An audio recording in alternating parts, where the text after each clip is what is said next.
इस वीडियो में हम बात करने वाले हैं येस बैंक में यदि आप एफडी कराना चाहते हैं तो आपको कितना परसेंट का रिटर्न देखने को मिल रहा है। तो यहाँ पर आप देखेंगे येस बैंक में आपको 8% यदि 18 महीने के लिए एफडी कराते हैं तो येस बैंक में आपको 8% का रिटर्न मिल रहा है। गाइस, ये मजाक बिल्कुल भी नहीं है। 8% का रिटर्न आपको रेयर में कहीं पर भी मिलता है, हर जगह आपको रिटर्न नहीं मिलता है। तो यहाँ पर सबसे हाईएस्ट रिटर्न आपको देखने को मिल रहा है 8% का रिटर्न। लेकिन इतना कंडीशन बस इतना है कि आपको 18 महीने के लिए एफडी कराना है, ना उससे कम ना उससे ज़्यादा।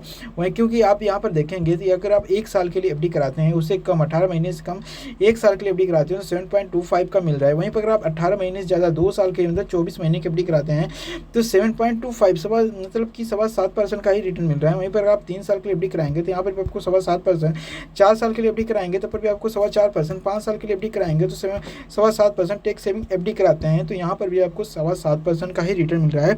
टैक्स सेविंग एफडी बस में इतना ही अंतर है कि यहाँ पर आपको जो टैक्स में बेनिफिट मिल जाता है। लेकिन गाइस, वहीं पर अगर आप एफडी के रिटर्न पर अगर आप देखेंगे तो यहाँ पर करीब 8% का रिटर्न आपको मिल रहा है, सिर्फ और सिर्फ यदि आप 18 महीने के लिए एफडी कराएंगे। तो मैं आपको हाईली रिकमेंड करूंगा कि यदि आप येस बैंक में एफडी कराना चाहते हैं तो आप कम समय के लिए एफडी कराइए, 18 महीने के लिए एफडी कराइए। 18 महीना भी कम नहीं होता है, ठीक ठाक होता है।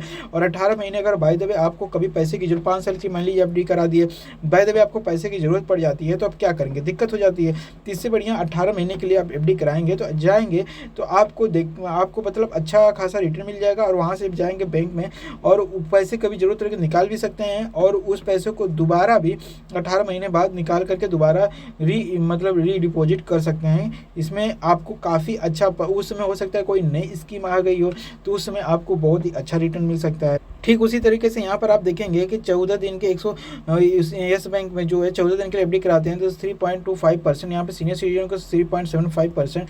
यहीं पर आप देखेंगे 45 दिन के लिए एफडी कराते हैं 3.7% की, यहाँ पर सीनियर सिटीजन को 4% का 4.25% का। 90 दिन के लिए एफडी कराते हैं तो 5%, सीनियर सिटीजन को करीब 5.5%। 120 दिन के लिए एफडी कराते हैं तो 5%, यहाँ पर सीनियर सिटीजन को 5.5%। 180 दिन के लिए एफडी कराते हैं तो 5%, सीनियर सिटीजन को 5.5%। और करीब 270 दिन के लिए एफडी कराते हैं तो 6.25%, सीनियर सिटीजन को 6.75%। 1 साल के लिए एफडी कराते हैं तो 6.5%, सीनियर सिटीजन को 7% का रिटर्न आपको देखने को मिलता है। सबसे अच्छा दोस्तों मुझे यहाँ पर आप देखेंगे 1 साल 2 साल जो भी हैं, 24 महीने 36 महीने, सब पे रिटर्न आपको देखने को बहुत कम मिल रहा है।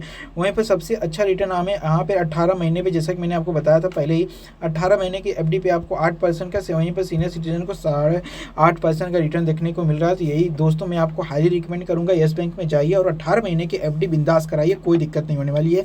और यहाँ पर एलिजिबिलिटी क्राइटेरिया में कोई दिक्कत नहीं हो रही, कोई भी यहाँ पर एफडी करा सकता है, बस वो नाबालिग नहीं होना चाहिए। नाबालिग है तो अपने पेरेंट के साथ एफडी करा सकता है और यहाँ पर बस भारत का नागरिक होना चाहिए और वो आराम से एफडी करा सकता है। डॉक्यूमेंट की बात करें तो यदि आपका येस बैंक में अकाउंट है तो आपको नॉर्मली आप आधार कार्ड से केवाईसी करा लीजिए। अगर यहाँ पे येस बैंक में अकाउंट नहीं है तो आपको पैन कार्ड, आधार कार्ड देना होगा और फोटो देना होगा और आपका अकाउंट ओपन हो जाएगा और उसके बाद वहाँ पर एफडी करा सकते हैं। बस इतना सा सिंपल सा प्रोसेस है।